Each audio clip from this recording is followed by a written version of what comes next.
आज की क्लास में यहाँ पर हम सिंपल ब्लाउज बनाना सीखेंगे। तो ये 4 टक्स ब्लाउज़ है। जितने भी यहाँ पे ब्लाउज़ होते हैं ये सबसे आसान ब्लाउज़ है। इसे कोई भी आसानी से यहाँ पे बना सकता है।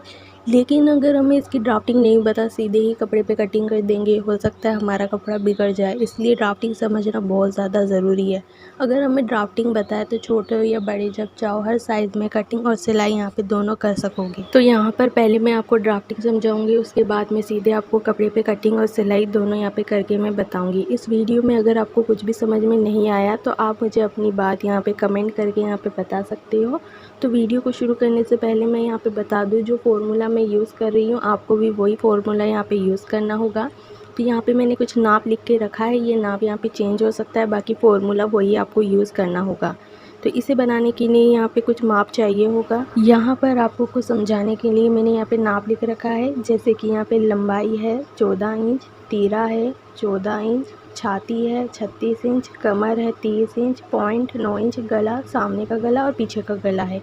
तो ये कुछ माप है जो ब्लाउज बनाने में यहाँ पे काम में आएगा। अगर आप यहाँ पे बाजू बनाना चाहते हो तो बाजू की लंबाई और मोहरी की ज़रूरत होगी, लेकिन मैं यहाँ पे सिर्फ ब्लाउज बनाना बता रही हूँ। तो यहाँ पे सिर्फ आज हम ब्लाउज बनाना ही सीखेंगे, अगली बार मैं आपको फुल यहाँ पे बाजू बनाना भी सिखाऊंगी। तो सबसे पहले हमें फ्रंट पार्ट समझना होगा। फ्रंट पार्ट यहाँ से लेकर यहाँ तक ये है लंबाई। फोल्ड साइड से ड्राइंग को स्टार्ट करना है। लंबाई का फॉर्मूला है लंबाई प्लस 2 इंच। तो ये याद रखना है, जो भी आपकी लेंथ है आपको सिर्फ यहाँ पे 2 इंच ऐड करना होगा, क्योंकि लंबाई का फॉर्मूला है लंबाई प्लस 2 इंच। तो यहाँ पे लंबाई है 14 इंच, 14 में मैं 2 इंच ऐड कर दूँगी तो यहाँ पर हो जाएगा 16 इंच। इस तरह आपकी जो भी लेंथ होगी आपको सिर्फ यहाँ पे 2 इंच ऐड करना होगा, जिससे कि आपकी यहाँ पे लंबाई निकल जाएगा। इसके बाद हमें यहाँ पे तीरा का माप चाहिए होगा। तो कंधे की जो चौड़ाई होती है उसी को हम यहाँ पे तीरा कहते हैं। तीरा का भी सबसे आसान फॉर्मूला है, जो भी आपका तीरा है बस उसका हाफ करना होगा। ड्राफ्टिंग में जैसे कि समझाने के लिए मैंने लिखा है तीरा है यहाँ पे 14 इंच, 14 का हाफ करेंगे तो 7 इंच, लेकिन यहाँ पे मैंने 5.5 इंच लिया है। वो इसलिए लिया है क्योंकि जब भी हमारा बैक पार्ट बड़ा होता है, जैसे कि यहाँ पे बैक पार्ट हमारे 8 इंच यहाँ पे दे रखा है, अगर हम बैक पार्ट यहाँ पे बड़ा लेते हैं और तीरा कम नहीं करेंगे तो हमारे कंधे यहाँ पे गिर सकते हैं। तो जैसे जैसे हमारा बैक पार्ट बड़ा करते जाते हैं वैसे ही हमें यहाँ पे तीरा कम करते जाना होता है। इसका भी एक फॉर्मूला है जो आगे आने वाली वीडियो में बताऊंगी। अभी के लिए मैं यहाँ पे ब्लाउज बनाना बता रही हूँ। तो मान लो कि यहाँ पे जो तीरा है वो मैंने 5.5 इंच लिया है, क्योंकि बैक पार्ट हमारे यहाँ पे बड़ा है। तो जितना आपका तीरा है उतना ही आपको आर्म होल लेना होगा। अब आर्म होल किसे कहते हैं, ये हो गया तीरा, और ये वाली जो लाइन होती है नीचे की तरफ जा रही है इसी को हम आर्म होल कहते हैं। तो यहाँ पे आर्म होल का सबसे आसान फॉर्मूला है, जो भी तीरा है उसका हाफ कर दो। तीरा यहाँ पे 14 है, 14 का हाफ करेंगे तो 7 इंच। आप चाहो तो उससे 6.5 इंच भी यहाँ पे ले सकते हो। जहाँ पे आर्म होल लाइन ख़त्म होता है वहीं से हमें एक सीधी लाइन लेनी होती है। ये सीधी लाइन ही हमारी चेस्ट लाइन होती है। तो चेस्ट लाइन का फॉर्मूला भी हम यहाँ पे यूज़ करेंगे। तो ये इस पॉइंट की बात नहीं कर रही हूँ मैं, यहाँ तक की बात कर रही हूँ। यहाँ से लेकर यहाँ तक ये जो लाइन है मैं इसकी बात कर रही हूँ। इसका फॉर्मूला होता है छाती 1/4 प्लस हाफ इंच, यानी छाती का मतलब चेस्ट। जो भी आपका चेस्ट है यहाँ पर उसे 4 से डिवाइड करेंगे प्लस हाफ इंच करेंगे। तो यहाँ पर जो छाती है वो 36 इंच है, उसे 4 से डिवाइड करेंगे प्लस हाफ इंच करेंगे तो 9.5 इंच आया। तो यहाँ पे देखो मेरे 9.5 इंच आया। यहाँ से लेकर हमें यहाँ तक 9.5 इंच यहाँ पे लेना होगा। सेम ऐसे ही हमें कमर लाइन का भी यही फॉर्मूला यूज़ करना है। यहाँ से यहाँ तक जो भी आपकी कमर है 1/4 से डिवाइड करेंगे प्लस उसमें हाफ इंच ऐड कर देंगे। तो यहाँ पे जो कमर है वो है 30 इंच, उसे मैं 4 से डिवाइड करूँगी और हाफ इंच ऐड करूँगी। मान लो मैंने यहाँ पे 8 इंच लिया है। इसके बाद हमें इन दोनों पॉइंटों को यहाँ से लेकर यहाँ तक मिला देना होगा। तो स्केल से ही मिलाना है इसे। इसके बाद यहाँ से लेकर 1.5 इंच बढ़ाऊँगी और यहाँ से लेकर मैं 1.5 इंच बढ़ाऊँगी और इन दोनों लाइनों को मैं मिला दूँगी। 1.5 इंच क्यों लिया, क्योंकि ये सिलाई मार्जिन है जो लूज़ और टाइट करने के लिए काम में आएगा। आप चाहो तो 2 इंच भी ले सकते हो, 1.5 इंच में ये आसानी से बन जाता है। अगर हम यहाँ पे 1.5 इंच नहीं लेंगे तो आप यहाँ पे जो ब्लाउज़ है उसको लूज़ और टाइट कैसे करोगे, तो ये मार्जिन लेना बहुत ज़्यादा ज़रूरी है। आर्म होल की शेप के लिए यहाँ से यहाँ तक मैं 1 इंच आगे आऊँगी और हल्का सा यहाँ पर मैं ऐसे राउंड शेप दे दूँगी, यही हमारा आर्म होल शेप होगा। इसके बाद देखो गले की चौड़ाई मैंने यहाँ से यहाँ तक 2.5 इंच यानी कि 2.5 इंच यहाँ पे लिया है और नीचे मैं लेंथ यहाँ पे ले रही हूँ 6 इंच। यहाँ पे एक बॉक्स तैयार करेंगे, 1/2 इंच आगे आएंगे और हल्का सा यहाँ पे हमें राउंड शेप देना होगा। गले की शेप के लिए मैंने यहाँ पे सिंपल ही राउंड शेप दिया है। आप चाहो तो यहाँ पे पान की तरह कोई शेप भी यहाँ पे दे सकते हो। तो यहाँ पर मेन चीज़ है ये टक्स। अगर आप यहाँ पे फ्रंट पार्ट में टक्स को सही से नहीं लगाओगे तो पूरा ब्लाउज यहाँ पे ख़राब हो जाएगा। तो टक्स को यहाँ पे ज़्यादा ध्यान देना होगा कि हमें ये टक्स कैसे लगाने होंगे। तो इसका भी एक फ़ॉर्मूला है, घबराने की कोई बात नहीं है। अगर आपके टक्स सही से नहीं लगता तो आगे वीडियो ज़रूर देखें, आपको ये समझ में आ जाएगा कि छोटे हो या बड़े हर साइज़ में यहाँ पे टक्स आप लगा पाओगे। तो यहाँ ब्रैकेट में मैंने एक फ़ॉर्मूला लिखा है जिसे कहते हैं पॉइंट प्लस 1/2 इंच।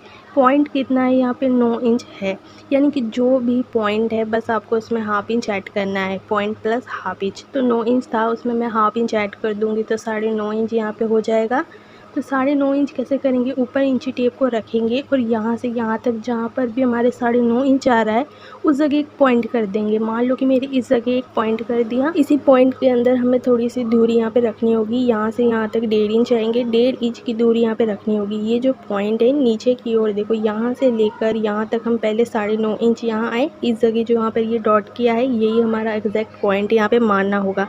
इसी पॉइंट से हम 1.5 इंच यहाँ, 1.5 इंच यहाँ और 1.5 इंच यहाँ गैपिंग हमें देनी होगी, जिससे कि एक सर्कल यहाँ पे हमारा तैयार हो जाएगा। ये जो सर्कल तैयार होगा वो 1.5 इंच के हिसाब से हमारे यहाँ पे तैयार होगा। इसी 1.5 इंच के हिसाब से हमें यहाँ पे टक्स लगाना होगा। ये जो टक्स है यहाँ से एक नीचे की ओर टक्स लगाएंगे, तो यहाँ से लेकर यहाँ एक सीधी लाइन खींचेंगे, फिर यहाँ 1 इंच और यहाँ 1 इंच।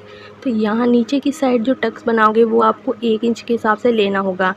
तो जो भी आपकी यहाँ तक लेंथ आएगी आप वो पूरा ले लेना, फिर 1 इंच इधर और 1 इंच इधर मार्क करेंगे और इन दोनों लाइनों को मिला देंगे। नीचे वाला जो टक्स है वो हमें 1 इंच लेना होगा, बाकी की जो टक्स है वो हाफ इंच यहाँ पे लेना होगा। बाकी की टक्स के लिए एक यहाँ सामने की ओर एक आर्म होल की साइड लगाएंगे और दूसरा यहाँ नीचे की ओर लगाएंगे। तो ज़रूरी नहीं है कि हम नीचे की ओर ही टक्स लगाओ, आप चाहो तो यहाँ सामने की ओर इस साइड भी यहाँ सीधी एक टक्स यहाँ पे लगा सकते हो। तो इस टक्स का कोई माप नहीं होता, ये मन से लगाना होता है। ये तो यहाँ पे फ्रंट पार्ट की ड्राइंग। अब हम बैक पार्ट की ड्राइंग को यहाँ पे समझेंगे। जो फ्रंट पार्ट में है वही बैक पार्ट में है, कुछ भी चेंज नहीं किया। चेंज हुआ है तो सिर्फ एक लेंथ चेंज हुई है और एक आर्म होल साइड हमने यहाँ पे चेंज किया है। आर्म होल साइड देखो, हमने फ्रंट पार्ट में हमने 1 इंच लिया है, जबकि यहाँ पर हमने 1.5 इंच यहाँ पे लिया है। तो 1.5 इंच यहाँ पे हमें बैक साइड यहाँ पे लेना होगा।